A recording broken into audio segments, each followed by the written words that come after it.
Hello and welcome to Progressive Mindset, the podcast for entrepreneurs looking to progress themselves and their businesses. I'm Bradley Monday. And I'm Jason Kemsley. And today we're going to jump into a topic which has the acronym of MRR. And if you're not sure what that stands for, it's monthly recurring revenue. And we were talking about this previously before we started recording, Brad, and there's been a huge movement over the last 5-6 years, right, to move towards this monthly subscription model. Absolutely. And definitely the industry that we're in is, I would have said, at the forefront of that. Our industry has been doing MRR for a long time, but is also one of those industries that's transitioned from sometimes annual, sometimes one-off sales, and has managed to get that into almost everything now is monthly reoccurring. And we're seeing it a lot, right? Is 5 years ago, it made sense when you saw Netflix spin up, and it made sense to me for this small amount a month, I get access to these things rather than the big one-off for the film or whatever. But I'm starting to see it now in industries I never could have expected it in at that time. The coffee shops. Hey, rather than your one-time coffee, we've got this membership and that gives you access to X number of cups a month or whatever. It's starting to move into almost every industry in some way, shape or form. Yeah, I think it is. And that's the purpose of the episode for us, right, is to talk about MRR, to get some ideas out there as to how you might put this into your business and also why this is a good thing for your business. So we're going to cover off how does it make the customer feel, benefits to the bottom line and those kind of things, right? Absolutely. And so we should probably disclose straight out the gate, we are in an MRR business. We have a small amount of one-time, we have a 1% as annual recurring revenue, absolutely. Very fractional, but the majority of the business revenue is generated from MRR. And so the main reason we're talking about this and not ARR, etc., is one, because of the driver, but two, because 13 years now we've been doing it for. This is our area. So I'd hope we've become somewhat knowledgeable in the area. So the first thing I really wanted to touch upon, which I think is a huge one when you sit at this sort of C-suite level, is the predictability of it. Yep. So you're a numbers guy, maybe not enjoyment-wise, but you deal with numbers a lot. That must be a huge green tick where you can predict next month what's going to happen. Very simply, it's if you are one-time reoccurring or even somewhat annual reoccurring, you start each month with a blank slate. It's 0 and we've got to get to X by the end of it. With that monthly recurring, because of its predictability, you start the month knowing that you are going to bill out X amount of pounds. Month in, month out. Obviously, there's some churn in there for sure, and that sort of stuff that we can build in and predict. Because you know what, last year you lost on an average month. Trends and stuff, right, on that predictability. Absolutely. So it makes running the business, it makes your expenses that much easier and that sort of stuff. You know what we're going to have to play with month in, month out. It also helps with cash flow because it's a bit more predictable, and actually from month to month you're seeing approximately the same amount of money. It makes it that much easier to predict your forecasting as well. And cash flow possibly doesn't get talked about enough, but cash flow must be a huge, I don't know the stats, a huge reason for many businesses failing, despite them being cash positive. For sure. And certainly monthly recurring revenue doesn't fix the cash flow problems that many businesses experience. We've still got to make sure we get that money in. Yeah. But it definitely helps. And I think it's more instinctive to the business owner or leader doing it, right? Is in all of our personal lives, most of us work on a monthly basis. I get paid X, then I have this going out, I have this bill going out, I have my mortgage payment going out, and it's all done monthly. Yeah. So what we're almost intrinsically wired to work better and be able to, I guess, right, if I take out this, if I take out all my expenses, I'm left with Y. I know next month if we do the same, I'm going to have Y. Next month I'm going to have Y, so I can spend X or whatever. Yeah, no, I agree with that. And you've definitely stumbled across something there that is the fact that all of your expenses come out monthly They do just that. They just come out. So as a consumer, it's much more palatable. Certainly, that was one of the points. Is you don't get that ouch moment when your big annual bill comes in and you've got to choose whether to renew. Yep. Actually, we don't get that with monthly recurring. So just before I jump into my next one, I do have a question. Where does this end? What happens? So, as an example, right, I spend £20 a month on a coffee subscription. I don't, just to clarify, because I think that is a poor use of my money. But £20 a month.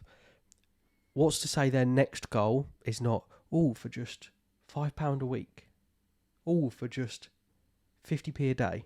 Where does this end?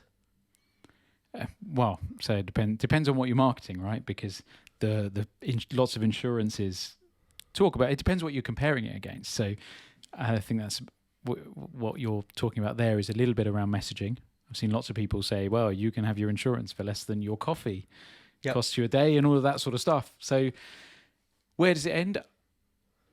I think certainly in the UK we get paid on a monthly on a monthly basis. Yep. And so I think that leads largely onto the reason that we think about things in a monthly cycle, and many businesses work on a monthly cycle. I think if you're in business to consumer, there are definitely places around the world where you get paid.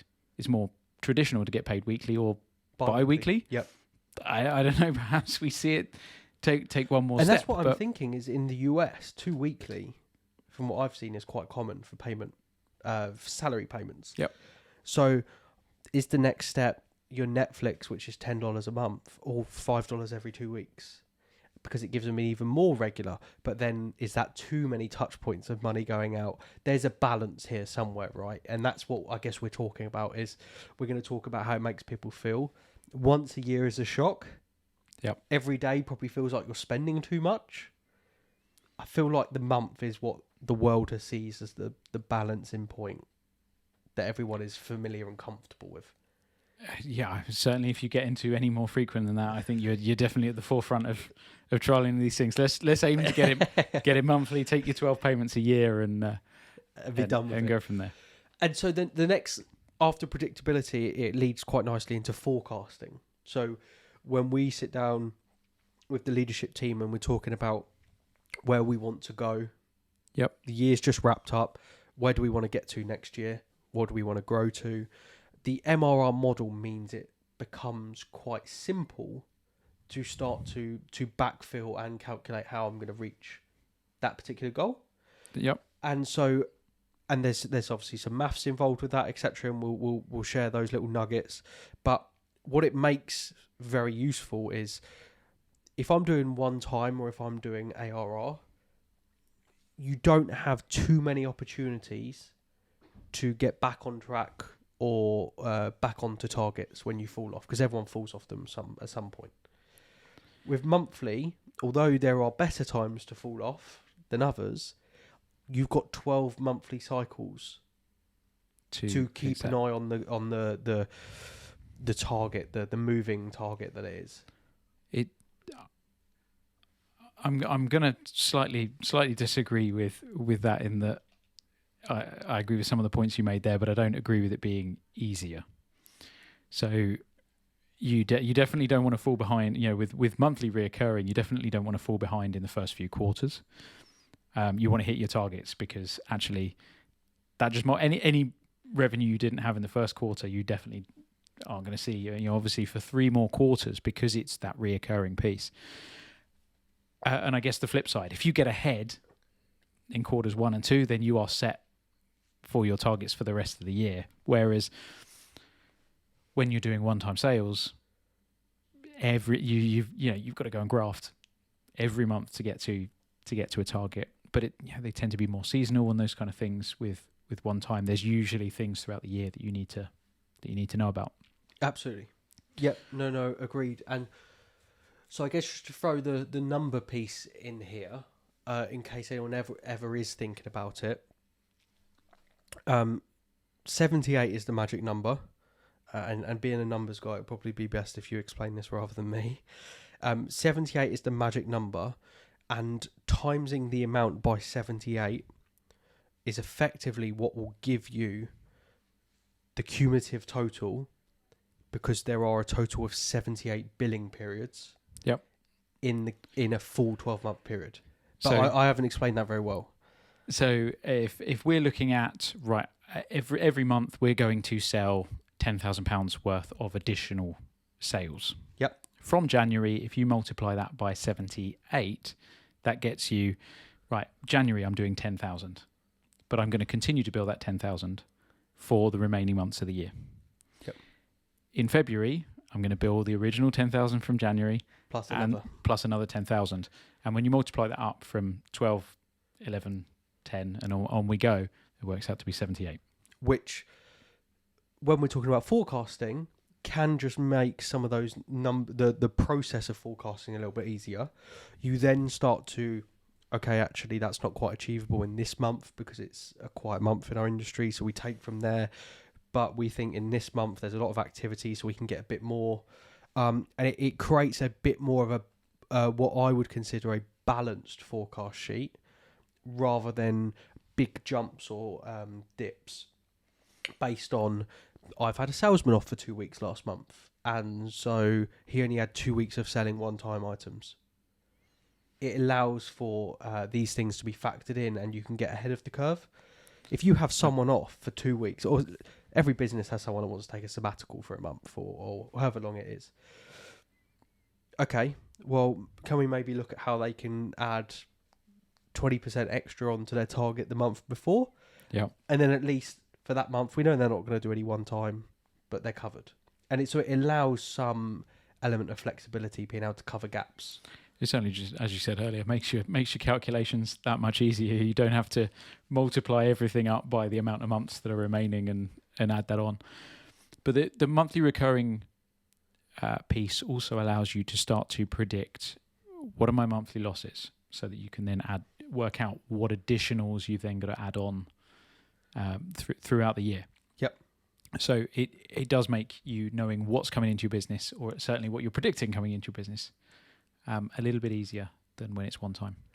And just finally, and I don't know how many people this will appeal to, but from a reporting standpoint, if you've got a leadership team, if you've got a board, if you've got someone that, or even just maybe internal people, because you're quite transparent, that you show your numbers to, I assume that reporting with everything becomes a little bit easier, but more importantly, starts to make a bit more sense. There's no huge fluctuations to account for or explain in management notes, etc.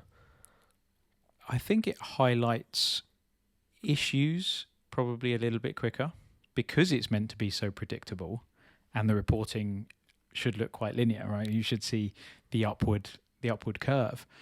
When you don't see that, it's very, very easy to see, hang on a minute, we've got a problem here that we need to go and rectify and fix.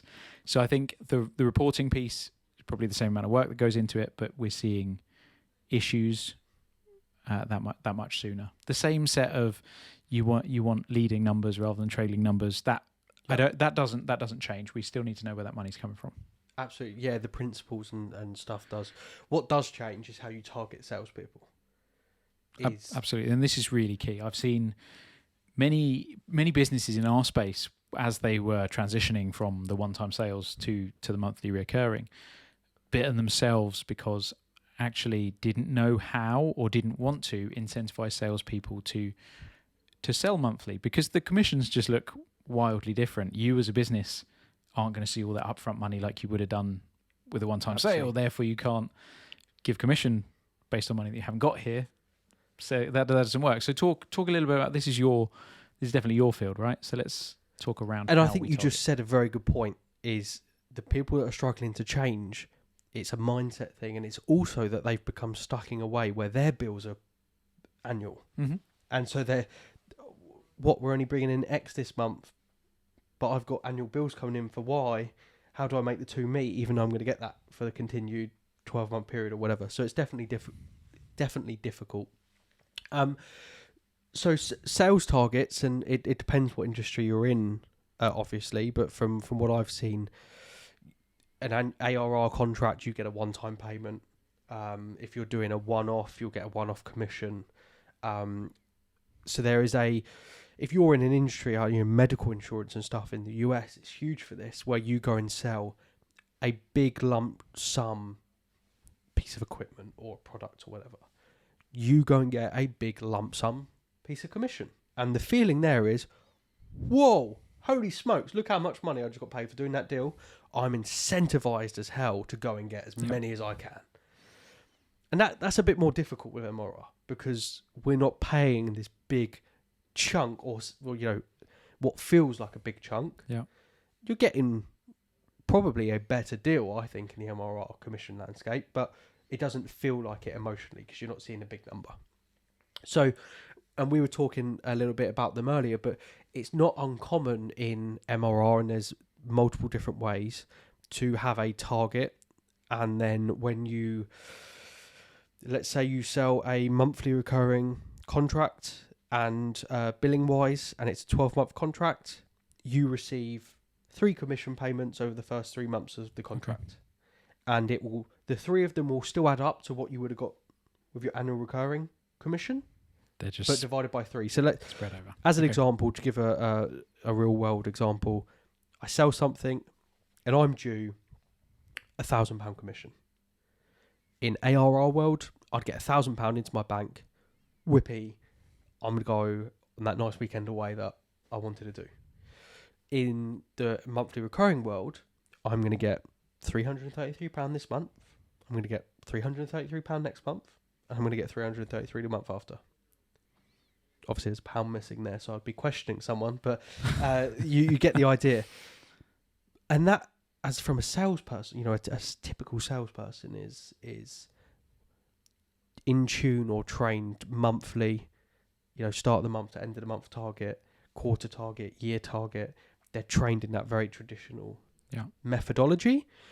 And so that can be quite a change, because emotionally, it's a bit strange. I put a lot of work in. I've got £333 for it. No, but you haven't. Because when you go off next month and you have a quieter month, you're still going to get your £333 from the month you've done prior. Then you go take a bit of time off the market lulls. You can actually build up and start to accrue a more regular, a more fruitful income just spread out. So it's a messaging. This is communicate. What I'm hearing here is it's about communication. It's about how you sell this to your salespeople and get them to buy into that slightly longer term vision. But it's tough, right? Because we're about to talk about the inverse of this and what it feels like to be a customer, etc. Mm-hmm. But it's hard to not see that big lumps. We work with, in our industry, I'm aware of some players that the commissions are obscenely high. You can get 50,000, 100,000 for closing a certain deal. Seeing that just feels a bit different to 15,000, 20,000 a month for 3 months. Yep. But a salesperson is usually someone that is financially driven or has some sort of financial motivation. And so just building in that, hey, look, if you had to take next month off sick, you've still got this coming in. It's a nice way to try and deliver that message back. Got you. This is really struggling to get my head into thinking in that short term space like that. I'm so used to looking, on the horizon or even over the horizon to see what's happening. It's quite difficult to put yourself into a typical salesperson's shoes and absolutely and look at what's coming now. And it's a certain mindset, right? Is with the shift, there is a shift in a lot of things. We've got an example of it at the moment in the UK, which fascinates me a little bit. But Volvo, the car manufacturer, they're trying to introduce this monthly subscription. I think it's called Volvo Select or something. It's a monthly subscription, everything wrapped in. I don't know how they've changed their sales commissions on this and how they do it. But the idea that as a salesman in Volvo, you can go and sell someone into that model, and then probably they must get it something for 3-6 months, some sort of commission payout. The idea that you get that, to me, is a no-brainer and a phenomenal step forward, because prior to that, you were waiting for new number plate season, or you were waiting for these peak months where you earn a lot of money, but then it drops straight back down again for the normal season or period or whatever. So let's this is going to transition nicely onto thinking about the customer, right? But let's stick with your example, because I think in the car manufacturer space, there are actually some bad examples how to turn your customer base off. Yep. With so Volvo doing the entire car as a package was the example you just gave, and I think that works. That meets the same things that other people have tried to rinse and repeat in various different industries, whereas you take a product that was previously one time and you effectively just spread it across an extended period.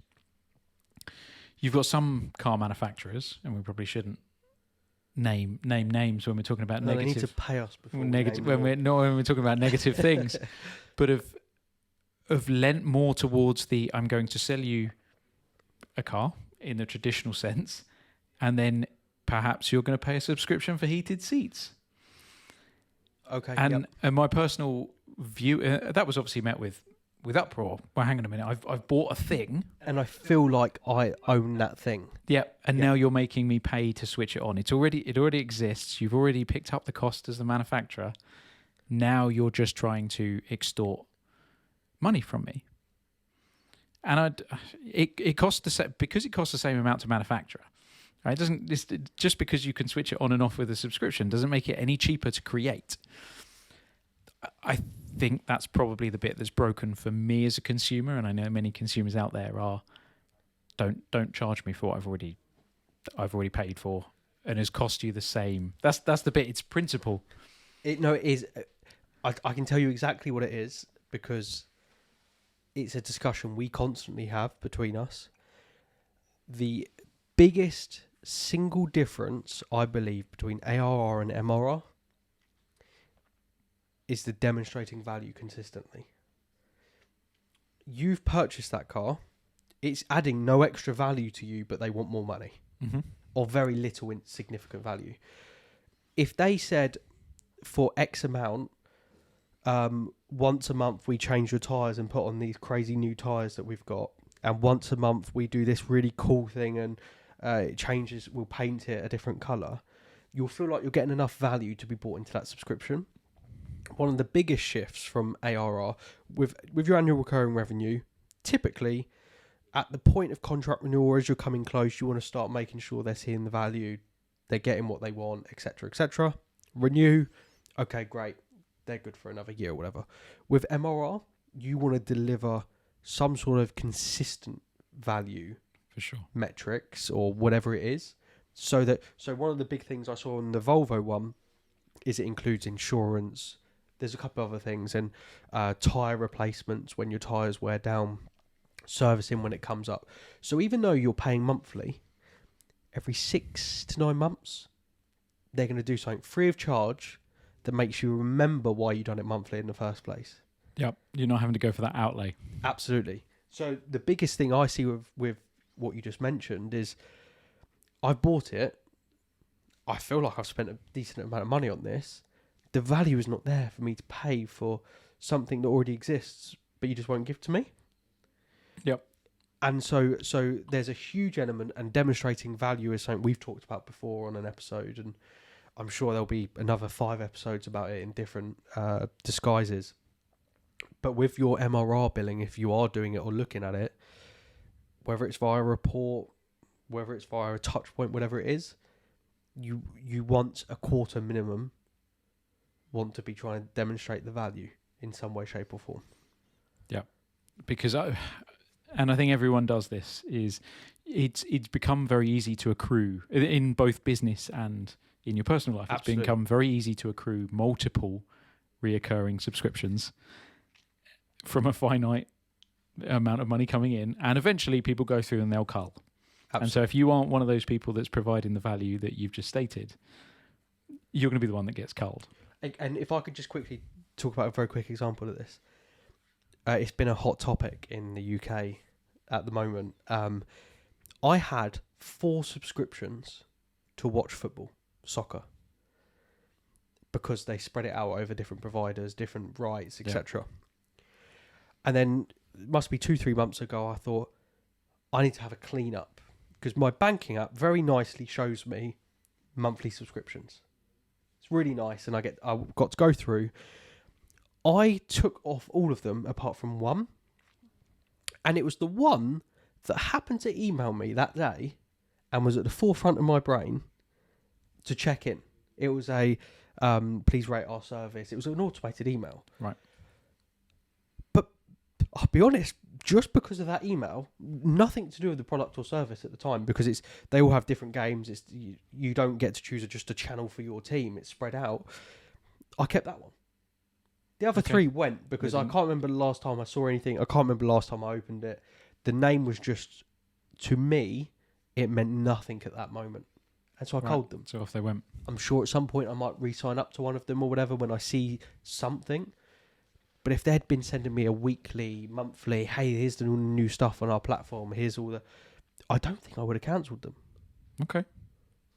So providing value is a big thing ongoing.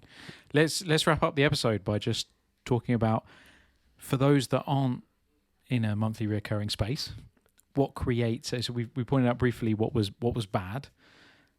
Let's take some examples, theoretical or otherwise, that we can give as takeaways how to create monthly recurring revenue services. And off the top of my head, I'm thinking there are 2 ways to do this. One is to have something that you are giving away. So if you, I say giving away, so let's take the coffee example. So we are selling coffees. Your subscription needs to look from a consumer as if, right, okay, if I go and get this many coffees, and that's actually that adds up to the amount that I'd usually buy, that makes good value. Yep. What you are then counting on to make your money is that they don't want them all. And I think that's very popular. If you were in the dry cleaning business, for example, you could do, hey, weekly we'll do dry clean a number of shirts or whatever it might be. And that week when you're away next month and you don't bring anything in, that's the one. And when you multiply that up across the customer base, that works. And so I think that's one way that you could look to carve up your service to create it monthly recurring. You've got to make sure that you win somewhere. Otherwise, you'll find that when you've got a customer that tips over the balance and uses it more, then you begin to lose. And you've got to watch those finances very carefully.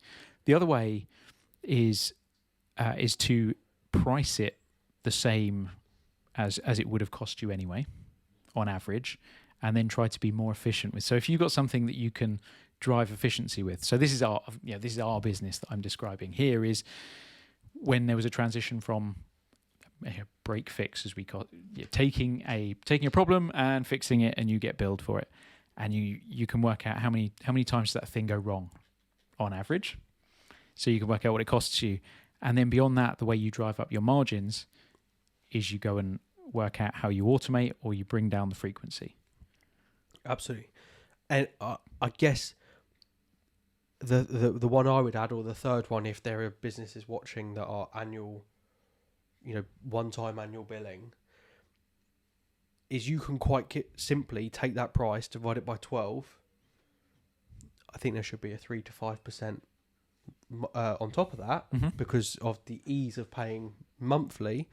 But then so it can be quite simple. You just take it, say, hey, we can do monthly, we can do the OPEX billing, and it's got a 5, it's just 5% more. It works out a month roughly, or even less.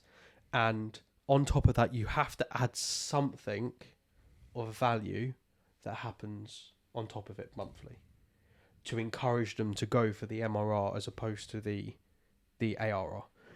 For many traditional businesses that are stuck in their ways, if they quite like ARR, it's quite difficult to get them to want to move. So usually there has to be a sweetener. Hey, I don't know, we paid for our insurance and we pay for it once every 12 months, and it's this lump sum of, I don't know, £5,000. Well, we can do your insurance now, and for just £450 a month, you'll get your insurance. Oh, and by the way, every month we give you this insurance health dashboard, which gives you a monthly checklist on things you should do to make sure you're in the best possible position for a cheaper renewal. That dashboard costs next to zero to produce. Someone can just update it. One person, half an hour, they write some new stuff in it every month. But you've now created a monthly model as a whole. That's got more value than Obviously, the bigger you get, the more complexity you add to it. Mm-hmm. And we're in a scenario now where the monthly reporting you could do is endless. But I think there has to be some sort of sweetener for many of the people that are trying to do it, because people are stuck in their ways and they need a little nudge to make your life easier. And it will come back, and you will maybe not thank us for it, but you will thank this movement for it, because it will help you in many other areas. It's worth that small incentive for what you will gain back. Agreed, and that's short term, right? To encourage the existing customer base across. Actually, it's now the way of the world to go monthly reoccurring. So once it exists within your business, actually your new sign-ups are going to be that by default. So it's really something that's to get your existing customers. And the last thing, if you're in a space where ARR is heavy, there's going to be a disruptor at some point with an MRR concept. It might as well be you. Tech's happened. I've just spoke about the coffee industry. I've spoke about the car industry, the health insurance industry. Insurance as a whole has been doing this for years. If you're in an industry where ARR is sort of the main thing, be the disruptor. Be the ones that come along and change the face of it. I completely agree. I'm looking forward to seeing other service industries that have not necessarily done this yet. Do it. I think that's the big one, because I think that's a tough nut to crack. But if you manage it, absolutely. And I want to know if good. they listened to this before they done it. And with that, we'll see you on the next one. Goodbye. Bye bye.